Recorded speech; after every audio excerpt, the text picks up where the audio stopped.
My name is Simon Murphy. I'm the Chief Entrepreneur Residence at the Melbourne Accelerator Program. Today we're very lucky to be joined by Jing Chen, Co-Founder of WorkRex. WorkRex is one of the 2023 startups in the MAP program. Welcome, Jing. Would you be able to give us a little bit of background about WorkRex and how you got involved with the startup?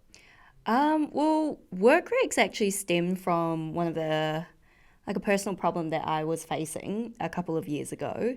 I was working as a locum optometrist at the time, and I just found it so difficult for us to find work. And there was just so much time taken up by very tedious, arduous admin tasks. And then working around different practices, speaking to the small business owners, particularly during the pandemic, it had really decimated their chances of being able to find talent and look for staffing. And so that's where I had this idea, like, why don't we create a platform where it can be a centralized place for locums to find work and for businesses to hire from? And so that's where the initial idea began. Okay. And how did you go from having the initial idea to the first sort of real action to getting a company started or starting a startup? I think it helped at the time. We were all in lockdown, and so we had a lot of spare time on our hands. I was having a conversation with two of my housemates who happened to be our two other co-founders, Lance and Myron. I just spoke about this inconvenience that I was facing and how great it would be if we had this sort of product or solution. And so they thought, well, we could probably take things from there. And we delved into it. We deep dived, took out a whiteboard. Every single day we'd add to the whiteboard, looked at like the markets, whether it would be profitable. And I think a few weeks later, we made that call like, hey, this could potentially be something big. And it was just that decision of whether we pursue it or not. Okay, a lot to unpack here. You were housemates with your co-founders.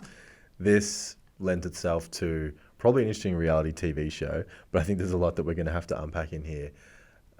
What was the first moment when the three of you realized that this was something that you wanted to do? So, I mean, there's the initial excitement of like having the idea, but when was the time came that you need to kind of commit some time to actually building something? I think it was, we did look beyond of just an idea. We looked at, how big the market could have been or would be in Australia, and also realistically what sort of resources we would need and how much it would cost to build like a MVP. And when we looked at it, it looked like something that could potentially be profitable. And so I think when we faced like the creativity side with the practical side, it was something that we could potentially work on, at least as like a side hobby. So had like any of the three of you or all three of you thought about starting a business before, or did you find that the opportunity was so pressing that it was something you felt like you could learn on the fly? I don't think any one of us actively had the intention of starting a business. Our technical co-founder, Myron, he's based in San Francisco, so he has dabbled with the startup industry before. So I guess that was nothing new to him, but I think for myself and Lance, we're all first-time co-founders. I think for myself, especially being in a healthcare background, business had always been something that I was interested in, but I just never found, I always felt like, I don't have a formal education in it. I don't have that sort of background. It's really hard for me to, I guess, go into that field. But so when this opportunity came along, I think part of it was fueled by my personal interest that I had towards like entrepreneurship and business. And also if an opportunity came, it's like, why not? Let's go for it. I love it. And I think that that's the cool thing about MAP is that we attract founders from all kind of backgrounds. There's a lot of people that are, I guess, through and through startup nerds that are always like thinking about the next idea and the next thing to do. But that's so well balanced out with people that have a particular skill set or a focus in a particular industry, and they figure out that there's this problem that remains unsolved and they just kind of make it their mission to solve it. So it's really cool to see these origin stories.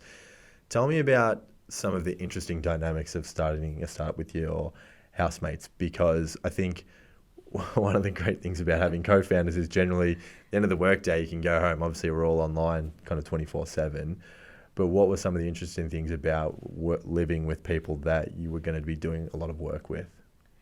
Well, to put it out there, we're not housemates anymore. So I think a few months after, Myron went back to the US and Lance had moved out. It's quite interesting. I think what helps is that we're all really comfortable with each other to begin with, because obviously we've already got that established that friendship there. So these are people that I knew I could trust. I think it's different to when you're going into business with a complete stranger, because you don't know what they're like and how you're going to work together. Whereas I think we were a bit more familiar with the dynamics of each of us. I guess it could go both ways, because I know some people say never go into business with your friends. But it helps because I knew the work ethics of my co-founders. I've seen these guys work from home and very motivated, very dedicated people. And also be able to separate that line that working with them professionally is very different to interacting with them in a social setting. So we have those clear, distinct barriers. But I think the easiest part is like being able to trust them. And so some of the hard conversations that we might have, it feels like it's more easy to bring up because these are people that we have known for years. There's some really interesting insights there.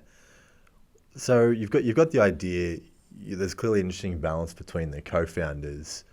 What was the first kind of moment that you felt like there was any external validation that this was going to work? So whether it getting your first customer or having a really productive meeting, like at what point did you have any kind of external validation that this was something that you really wanted to take further? I think in the beginning, it was quite slow, and you have your first few like customers or shifts that get booked through your platform. But even then, I never felt like, having a couple of shifts doesn't mean that this is a successful solution. It was at a point, I think we managed to secure a partnership with an organization.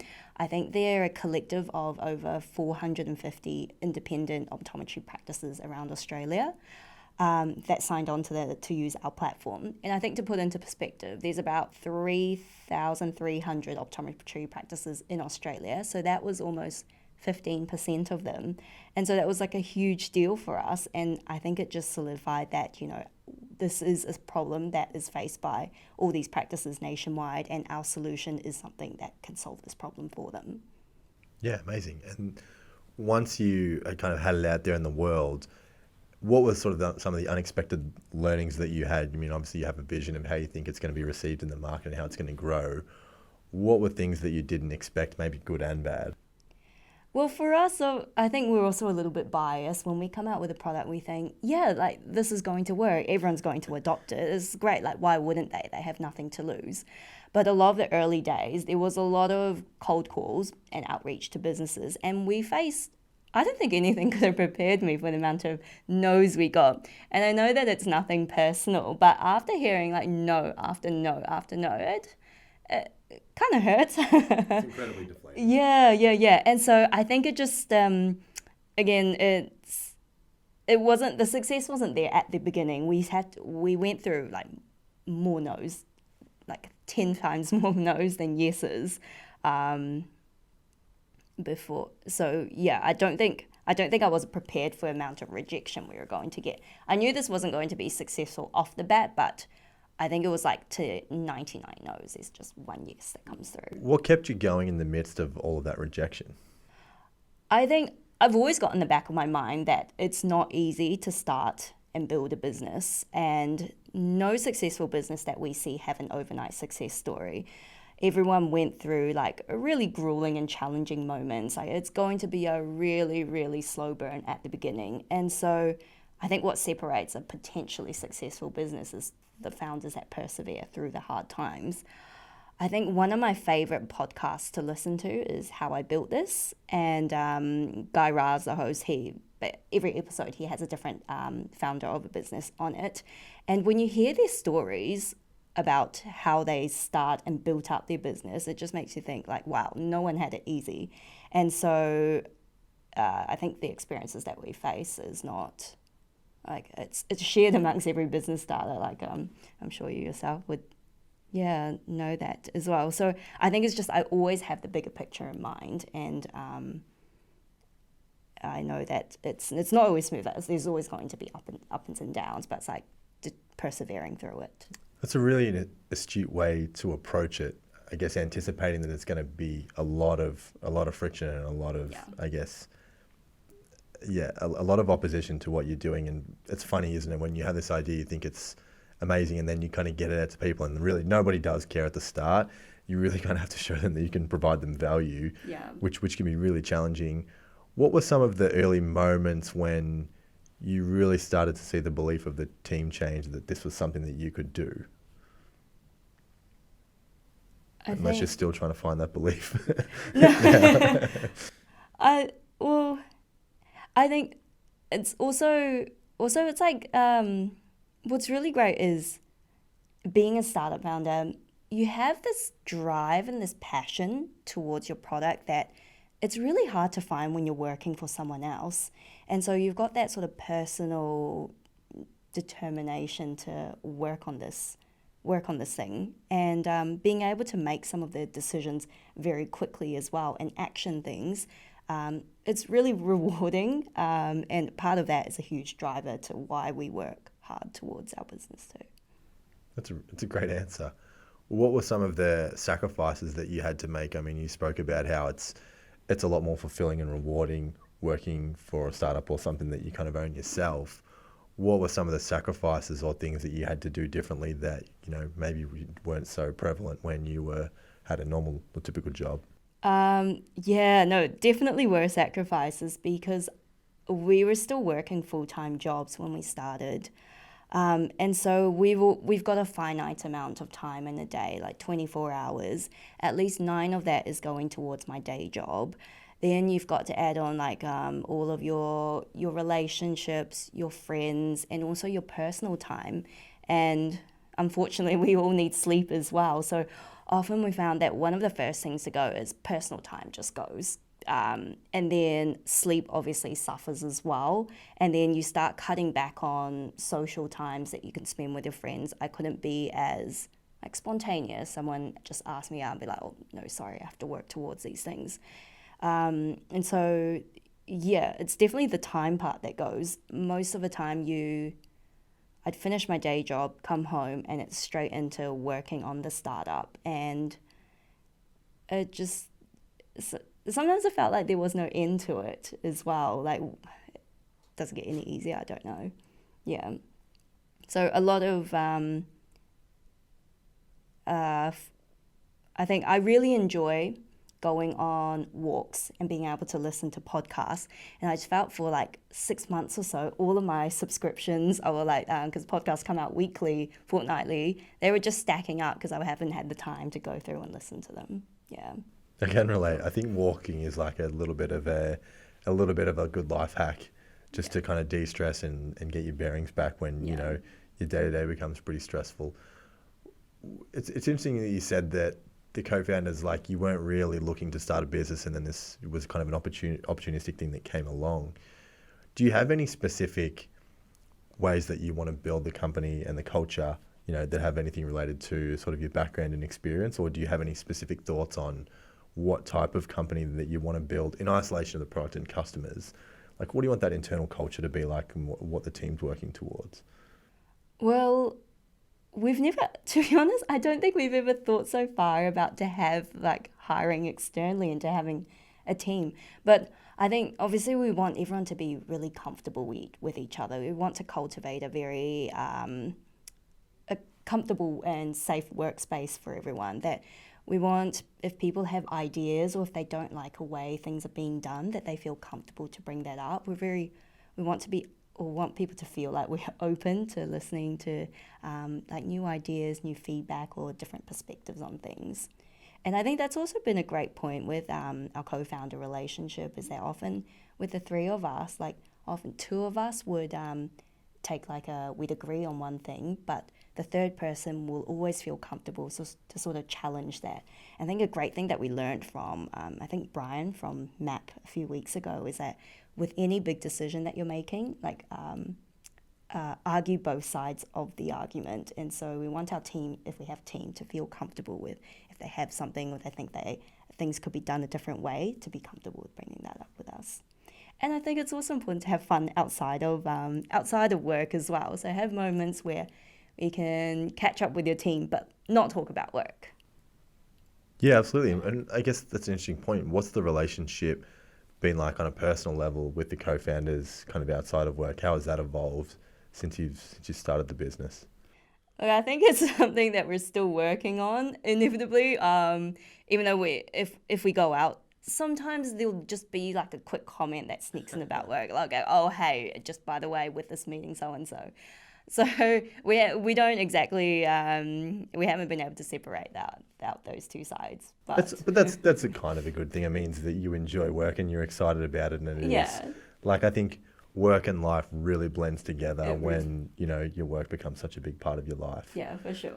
You mentioned you listen to some podcasts. What are some of the other resources that you've found really helpful to guide you as a founder, without maybe a lot of business experience before doing this?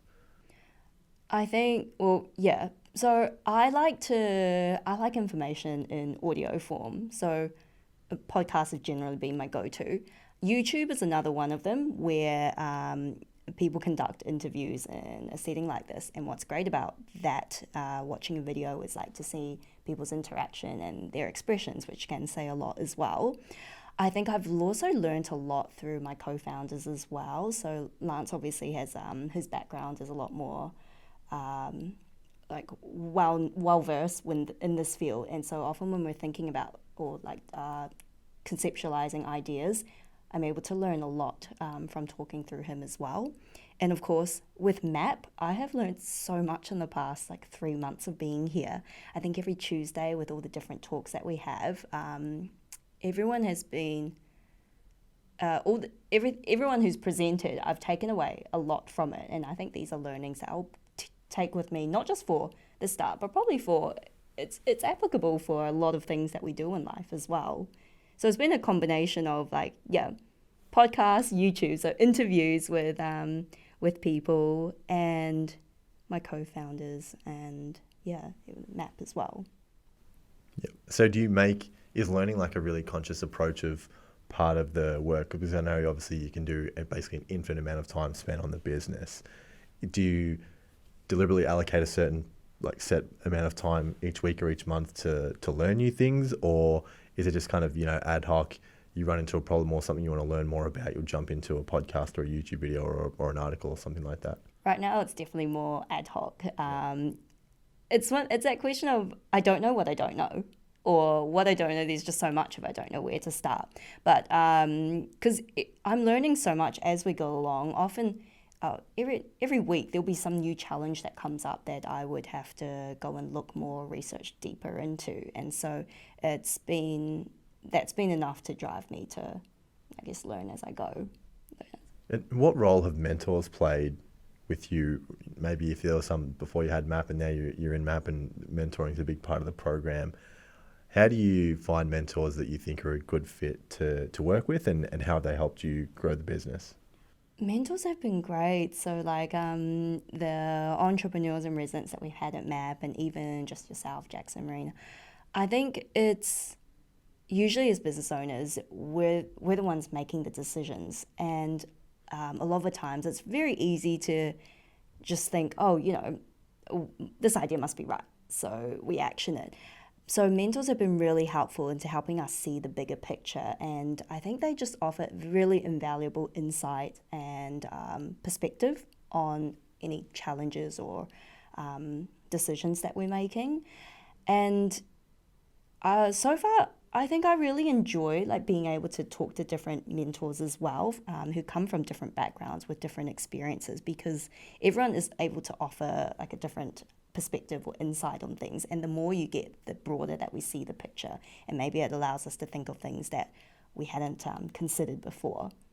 And I think mentors, there's that learning side of things. Obviously they've gone through like the business and they know a lot from this, but also just there as like a support. So if you're going through a tough time, and there's things you want to talk about, like emotional things outside of like a business standpoint, they're able to be, I think, just really reassuring as well. Yeah, so it's like a friend. It's a friend with lots of knowledge. Yeah. It's a great, really optimistic way to to approach it.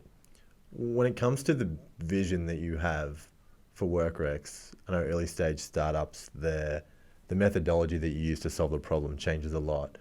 What's one of the consistent things that you see with the big vision that you don't think will change a lot if the company's still around in sort of 10 years or maybe even beyond that? Well, our overarching vision is still to help people find the right talent. So we want to link job seekers up with jobs that they're happy with, and also allow businesses to find the best suited jobs for them. I think we're in a time of lives where work, I think it's important to enjoy your work and also have a good work culture. And so we really want our platform to be an easy way to connect businesses and the talent to each other. Yeah.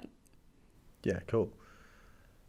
What's like the best story that you've heard from a potential customer, whether it's on the business owner side or on the job seeker side? Is there anything that's really sticks out as like pretty memorable from your time so far? Yeah, definitely. I think it was probably early on in our journey. It was a store owner of a practice, I think, in regional New South Wales.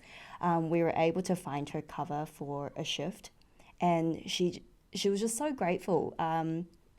She wrote us a personal message and said, we had a great time with the locum that you found us, and thank you for taking such a personal and deep interest in helping my practice and my business. And that was really, really gratifying, particularly in the early stages where we weren't really sure what we're doing. Is our product actually something that benefits people out there?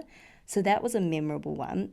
The other one I can think of is we've fortunately had the opportunity to speak at some student conferences. So I did a panel with the University of Melbourne Optometry Student Society. And it was just after the chat, I had a few students come up to me and they said that it was really inspiring that what we were doing meant that they could see themselves like potentially going, I guess, as optometrists. They could do something outside of optometry as well. So I'm using my background in it to help the industry in a different way. And they go that was really, so I think it's really inspiring or really cool to be able to inspire students or the future generations of our workforce that, your job doesn't have to be limited to your 9 to 5. You can branch out and explore other avenues. That's incredible. Yeah, really inspiring. And for the students, I mean, I know that's hard when you're a student. You're like, is this going to be my career for the next 40 or 50 years and I have no other escape? But that's great. And it's really amazing that you got that feedback. Thanks so much for joining us today, Jing. This has been really great. I've learned a lot and it's been really inspiring. Thank you for having me. I've had a great time talking to you.